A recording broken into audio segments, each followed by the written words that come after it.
Bom dia, meninos. Tudo bem? Estou com saudade de vocês, tá bom? Nós vamos hoje começar o nosso programa de aula semanal, certo? Do primeiro ano, e nós vamos trabalhar hoje envoltórios celulares. O que seriam esses envoltórios celulares? Na verdade, nós temos três envoltórios celulares, né? Membrana plasmática, parede celular e glicocálice. Então, nós vamos falar um pouquinho desses três envoltórios, né? Mas já adiantando que o principal deles, obviamente, é a membrana plasmática. Então, vamos agora para o nosso material didático para a gente acompanhar ele, certo? Na íntegra, vocês aí e eu aqui. Então, veja só, como eu disse para vocês, os envoltórios celulares são estruturas que delimitam as células, né? Nós temos três: membrana plasmática, glicocálice e parede celular. Então, vamos falar um pouquinho sobre a membrana plasmática, que é justamente o principal envoltório celular. A membrana plasmática é uma estrutura presente em todas as células. Ela tem uma estrutura trilaminar, certo? Ou seja, ela é formada por três lâminas, um tamanho muito diminuído, que só se vê ao microscópio eletrônico, tá? Mas todas as células possuem essa membrana plasmática, certo? Então, vamos dividir a membrana plasmática em função e em estrutura. Função da membrana plasmática. A principal função da membrana plasmática é o que nós chamamos de permeabilidade seletiva. É a capacidade que a membrana plasmática tem de selecionar o que deve ou não entrar na célula, certo? Ela funciona como uma barreira, certo? E ela também realiza o transporte entre o meio externo e o meio interno da célula. Então, a membrana plasmática ela tem como principal função, permeabilidade seletiva, que é a capacidade que a membrana plasmática tem de selecionar o que deve ou não entrar na célula, tá bom? A membrana plasmática, ela obedece, digamos assim, um modelo que foi criado por Watson e Crick, conhecido como modelo do mosaico fluido, tá? Esse modelo do mosaico fluido, ele é muito questionado nos vestibulares, certo? O que seria esse modelo do mosaico fluido? Na verdade, o modelo do mosaico fluido nada mais é do que a composição da membrana. A membrana ela é formada por dois tipos de substâncias: lipídios e proteínas. Os lipídios, eles são do tipo fosfolipídios e eles formam uma bicamada lipídica. Nós temos duas camadas de lipídio, uma para o lado de dentro da célula e uma para o lado de fora da célula. As proteínas, elas ficam nesse meio termo. Nós temos proteínas integrais, são aquelas que atravessam a membrana, e nós temos proteínas periféricas, que são aquelas que ficam por fora da membrana, certo? Então, o que nós chamamos de modelo de mosaico fluido nada mais é do que a composição química da nossa membrana plasmática. A nossa membrana plasmática ela tem uma característica lipoproteica, ou seja, formada por lipídios mais proteínas, tá? Os lipídios promovem toda a estrutura da membrana, como eu disse para vocês, é um tipo de fosfolipídio, tá? E eles formam uma bicamada lipídica, como vocês estão vendo aí, uma camada lipídica por fora e uma camada lipídica por dentro. Esses fosfolipídios, eles possuem duas regiões. A região hidrofílica, que é essa região de fora. O que significa dizer que a região é hidrofílica? Que ela pode ficar em contato com água. Ou uma região hidrofóbica, que é uma região mediana aqui, onde eu estou apontando para vocês, que ela não fica em contato com água. Então, as cabecinhas do lipídio são hidrofílicas e a região mediana do lipídio é hidrofóbica, tá? Então, é uma bicamada lipídica. As proteínas, como eu disse para vocês, elas podem ser intrínsecas, quando elas atravessam a membrana, né, ou integrais, e elas podem ser periféricas, quando elas só se localizam fora da membrana. Qual que é a função das proteínas no caso da membrana plasmática? A função das proteínas, no caso da membrana plasmática, é promover o transporte. Como eu disse para vocês, a principal função da membrana é a permeabilidade seletiva. É a capacidade que a membrana tem de selecionar o que entra e o que sai da célula. Mas para acontecer a entrada e a saída, deve haver um transporte. Então, esse transporte, ele é realizado justamente pelas proteínas. E é justamente nesse ponto que nós vamos ver agora. Então, veja, função da membrana plasmática, permeabilidade seletiva, a capacidade que a membrana tem de selecionar o que deve entrar ou sair da célula. Estrutura da membrana plasmática, lipoproteica, formada por lipídios e proteínas. Esses lipídios, eles formam uma bicamada lipídica, né? A parte de fora e a parte de dentro, certo? E as proteínas podem ser integrais, quando elas atravessam a membrana, ou podem ser periféricas, quando elas ficam nessa região tocando a membrana. Os lipídios têm função estrutural e as proteínas têm função transportadora. Um detalhe, ó, olha o que é que nós também temos entre a membrana, ó, colesterol. Ó. Nós também temos o colesterol, que é o que dá a permeabilidade da membrana. Se tem muito colesterol, pouca permeabilidade. Se tem pouco colesterol, muita permeabilidade. Ok? Então vamos agora para o próximo ponto, que são os transportes da membrana. Isso aqui é bastante importante, isso aqui cai muito no vestibular. Tá? Como eu disse para vocês, né, a permeabilidade seletiva é a capacidade que a membrana tem de selecionar o que entra e o que sai da célula. Para entrar e sair, nós temos que ter transporte. Nós temos dois tipos de transporte. O transporte passivo, que é o que não ocorre gasto de energia, tá? E o transporte ativo, que é o que ocorre gasto de energia. No primeiro momento, nós vamos ver o transporte passivo, que é o que não ocorre gasto de energia. O que eu quero dizer com isso? Eu quero dizer para vocês que esse tipo de transporte a célula não controla. As substâncias que fazem esse transporte entram e saem livremente da membrana, visando o quê? O equilíbrio. Tá? Então, nós temos três tipos de transporte passivo, que não gasta energia. Primeiro, difusão simples. Qual que é o conceito de difusão simples? É a passagem de soluto do meio mais concentrado para o meio menos concentrado, tá? Visando o equilíbrio. Ok? Então, difusão simples é o transporte de soluto do meio mais concentrado para o meio menos concentrado. Um exemplo disso aqui, o que acontece nos nossos pulmões. A hematose. O nosso pulmão tem mais oxigênio. O nosso sangue tem menos oxigênio. Então, o oxigênio ele vai passar do pulmão para o sangue. O gás carbônico é o contrário. O sangue tem muito gás carbônico. O pulmão tem pouco gás carbônico. Então, o gás carbônico ele vai passar do sangue para o pulmão. Então, a difusão simples tem como principal exemplo as trocas gasosas, que ocorrem nos nossos pulmões, que ocorrem nos peixes. Então, o que é a difusão simples? É a passagem de soluto do meio mais concentrado para o meio menos concentrado. Ok? Beleza? Difusão facilitada é um outro exemplo de transporte passivo, não gasta energia, porém ela é um pouco diferente. Tá? O nome facilitado, ele se dá porque existe uma proteína que facilita a passagem de substâncias. É como se fosse um porteiro. Ele permite a passagem de substância. Tá? Geralmente, o principal exemplo que nós temos da difusão facilitada é o que acontece principalmente com a glicose. Tá bom? A glicose ela é uma molécula grande. Para ela penetrar dentro da célula, ela teria que gastar energia. Mas existe uma proteína chamada de permease, ó. Existem proteínas do grupo permeases que auxiliam a entrada da glicose. Elas abrem um canal e a glicose passa por dentro. Aqui, ó, né? Mais ou menos igual a esse estilo aqui, ó. Ó. Tá? Ela abre esse canal e a glicose consegue passar por dentro aqui, ó. Também é um exemplo.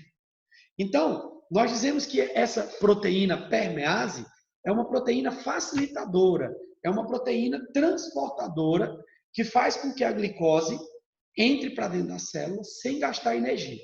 Então, o que é a difusão facilitada? é a passagem de substâncias com o auxílio de proteínas específicas sem o gasto de energia. Tudo bem? Beleza? Qualquer dúvida, vocês podem me perguntar no canal e vocês podem me perguntar no privado, ok? Vamos adiante. O principal transporte passivo, o que mais cai em vestibular? Osmose. Tá? Osmose é a passagem de água do meio menos concentrado para o meio mais concentrado. Osmose só está relacionado com água, somente água. Então, é a passagem de água do meio menos concentrado para o meio mais concentrado. Isso aqui, por que eu falei para vocês que é o que mais cai em vestibular? Tá? Por que eu disse para vocês que é o que mais cai em vestibular? Porque nós temos exemplos diários de osmose. Um exemplo, o alface. Se você joga sal em cima do alface, o que vai acontecer com o alface? Responde aí. Ele vai murchar, não é isso? Ele fica murcho. Por que ele fica murcho? Quando o sal bate na parte externa do alface, ali fica mais concentrado. Então, a água sai de dentro da célula do alface para o sal, fazendo com que a alface murche. Isso é o que acontece com o sapo, quando você joga sal, com a lesma, quando você joga sal. Tá? Você faz com que o corpo do animal e a célula do vegetal percam água para o ambiente. Então, isso é a osmose. É a passagem de água do meio menos concentrado para o meio mais concentrado. Tá bom? Diante disso, nós temos três situações. Né? Na verdade, nós temos três tipos de solução. Solução hipertônica, que é uma solução muito concentrada. Solução isotônica, que é uma solução de concentração igual. E solução hipotônica, que é uma solução de concentração menor. Quando eu pego uma célula que eu jogo numa solução hipertônica, a minha solução é mais concentrada e a minha célula é menos. Então, a água, ela sempre sai do menos para o mais. Então, nós vamos ter aí, uma perda de água da célula para a solução. Então, a célula vai ficar murcha. É o que acontece com a alface. Vai ficar crenada. A solução isotônica é uma solução de concentração igual. A célula nem ganha e nem perde água. E uma solução hipotônica é uma solução menos concentrada. A célula é mais e a solução é menos. Então, a água sai do menos para o mais, fazendo com que a célula ganhe água, ficando túrgida, inchada. Tá certo? Podendo acontecer o rompimento. Eu vou voltar novamente no conceito. O que é uma solução hipertônica? É uma solução mais concentrada. Se eu jogar uma célula nela, o que acontece? A célula perde água, ficando murcha, crenada. Uma solução isotônica é uma concentração igual. A célula nem ganha e nem perde água, ficando normal.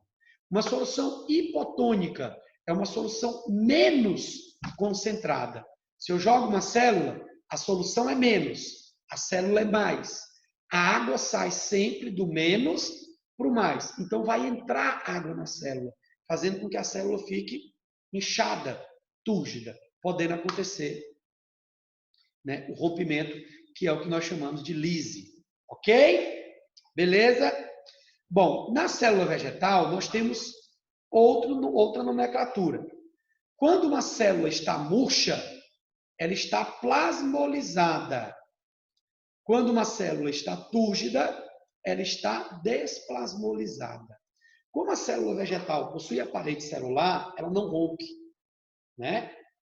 E ela também não morre por conta da parede celular. Então, quando a célula vegetal está murcha, que é o mesmo caso da crenada, ela está plasmolizada, só muda o nome. Quando ela está inchada, que ela está túrgida, ela está desplasmolizada, somente isso. Ok? Beleza, meninos? Passando adiante, tá? Vamos agora, né, para o outro tipo de transporte. Lembrando, transporte passivo são três: Difusão simples, passagem de soluto do meio mais concentrado para o meio menos concentrado. Difusão facilitada, que ocorre com o auxílio de uma proteína carregadora. E osmose, que é a passagem de água do meio menos concentrado para o meio mais concentrado. Nenhum dos três gasta energia. Agora, nós vamos falar do transporte ativo. O transporte ativo é aquele que gasta energia. A célula tem que gastar energia para que aconteça esse tipo de transporte. Tá? Ela tem que gastar energia para que aconteça esse tipo de transporte. Qual que é o principal exemplo? Bomba de sódio e potássio. Isso aqui nós temos lá nos nossos neurônios. Tá? Nós temos lá nos nossos neurônios, certo? É o que nós chamamos de bomba de sódio e potássio. Vou explicar para vocês um pouquinho do que é. Dentro do neurônio, nós temos muito potássio. Fora do neurônio, nós temos muito sódio. Em algum momento, ocorre a saída de potássio e a entrada de sódio. Isso faz um desequilíbrio na célula. E aí, o que acontece? O neurônio tem que expulsar o sódio e capturar o potássio. Nesse processo, ele gasta energia. Mas vocês não têm que entender, nesse momento, muito claramente o que é o transporte ativo. Na maioria das vezes, você só tem que lembrar do exemplo. Envolver o sódio e potássio, a célula gasta energia. É um tipo de transporte ativo. Ok? É o que acontece nos nossos neurônios e em outras regiões celulares. Ou seja, eu preciso ter energia para que os meus neurônios funcionem. Caso contrário, eles não vão funcionar. Porque lembra que a função do sódio e do potássio é gerar impulsos elétricos, ok? Beleza? Vamos passar adiante aqui, certo? Transporte em massa, que também é um transporte ativo, né? Nós temos aqui as endocitoses. O que é endocitose? É a entrada de substância na célula. Ou essa substância é sólida, ou essa substância é líquida. Quando a substância é sólida, nós temos uma fagocitose. O que é a fagocitose? É a entrada de partículas sólidas na célula. Para que ela serve? Ela serve para alimentação de alguns seres, mas no nosso corpo, a fagocitose, ela serve principalmente para a defesa do nosso organismo. É quando as nossas células de defesa comem um vírus, comem uma bactéria, comem um fungo. Isso nós chamamos de fagocitose, a entrada de partículas sólidas na célula. Ok? Pinocitose, a entrada de partículas líquidas na nossa célula. Tá? A única diferença dos dois é justamente o estágio da substância. Se for sólido, é uma fagocitose. Se for líquido, é uma pinocitose. Tá bom? Isso nós chamamos de endocitoses, porque é tudo que entra na célula. Se o que entrar for sólido, a minha endocitose, ela é uma fagocitose. Se o que entrar for líquido, a minha endocitose, ela é uma pinocitose. Ok? Beleza? Bom, tudo que entra tem que sair, né? Então, quando entra uma substância na célula, depois que ela for digerida, ela tem que ser expelida. Qual é o mecanismo de liberação de substância celular? É a exocitose. Exo significa fora, né? Então, é a liberação de substâncias para fora da célula. O principal exemplo é a plasmocitose, defecação celular. Uma célula envolveu uma bactéria, digeriu ela, os restantes dessa digestão têm que ser eliminados. O nome dessa função chama-se plasmocitose, ou seja, defecação celular. Tá bom? Então agora ninguém mais vai no banheiro dizendo que vai defecar. Né? Vai no banheiro e diga que vai plasmocitar. É mais luxuoso para vocês e ninguém vai entender a princípio. Ok? Beleza? Continuando aqui. Outros envoltórios da membrana, como eu disse para vocês, além da membrana plasmática, nós também temos aqui, olha, o glicocálice. Na verdade, o glicocálice ele é uma extensão da membrana plasmática. Ó. se localiza aqui, ó, aqui em cima, ó, tá? Ele é formado por glicolipídios e glicoproteínas, certo? E tem uma função muito importante na nossa célula. O glicocálice só existe em animais, tá? Não existe em vegetal, tá bom? O glicocálice ele tem função muito importante na nossa célula. Primeiro, relembrando, qual que é a função da membrana plasmática? Permeabilidade seletiva. É a capacidade que a membrana tem de selecionar o que deve entrar ou sair da célula. Mas para ela selecionar, ela tem que reconhecer, não é isso? Então, quem faz o reconhecimento celular? O glicocálice. Então, o glicocálice ele reconhece as substâncias que devem entrar ou não da célula. O glicocálice ele reconhece outras células, tá? Então, por exemplo, para que duas células se juntem, o glicocálice tem que reconhecer uma a outra, certo? Então, nós temos aí a função do glicocálice como reconhecimento de substâncias, reconhecimento celular, e nesse reconhecimento celular, o glicocálice ele ajuda na formação de tecidos, de órgãos, ele ajuda no combate, né, no mecanismo de defesa, certo? Um defeito no glicocálice pode gerar pode potencializar um processo de formação de uma célula cancerígena, de um tumor cancerígeno. Quando uma célula não reconhece a outra, certo? Essa célula tem que ser destruída. Se ela não for destruída, essa célula ela pode começar a se proliferar no organismo, formando uma massa celular, que é o que nós chamamos de tumor cancerígeno. Então, a função do glicocálice é reconhecimento de substância, reconhecimento celular, cicatrização e regeneração, formação de órgãos e tecidos, formação de tumores cancerígenos, defesa. Então, tudo isso é função do nosso glicocálice, que são essas arvorezinhas, ó, que se localizam em cima da membrana aqui, ó. Tudo bem? Beleza? E para a gente finalizar, nós temos o envoltório celular da célula vegetal, né? Além da membrana plasmática, existe a parede celular. A parede celular não está só nos vegetais, tá bom? Nós temos parede celular nas bactérias e nós temos parede celular nos fungos. Só que em bactérias e em fungos, essa parede celular ela não é de celulose, tá? As bactérias são peptídeo glicano e os fungos são quitina, mas ela não é de celulose. A parede celular de celulose só existe nas células vegetais. Qual que é a função da parede celular de celulose?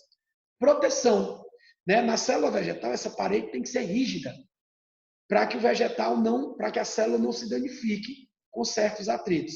Então a parede celular dos vegetais tem função de proteção, tem função de transporte de substâncias, né? Ó, existe essas estruturas aqui, ó, chamada de plasmodesmos, que é justamente as estruturas que promovem a entrada e a saída de substâncias. Ó. Mas a principal função da parede celular é promover a proteção das células, tá? Porque ela é rígida, ela é compacta, tudo bem? Diferente da membrana. A membrana plasmática é flexível, a parede celular é rígida. É por isso que a madeira é dura, por conta da parede celular de celulose. Ela é dividida em lamela média, né? Parede primária, que é a mais externa, parede secundária, que é a mais interna, né? E a lamela média, que é essa região aqui. Tudo bem? Beleza, meninos? Ok, né? Dando continuidade aí, né, ao nosso conteúdo, nós concluímos aí essa frente A através de envoltório celular.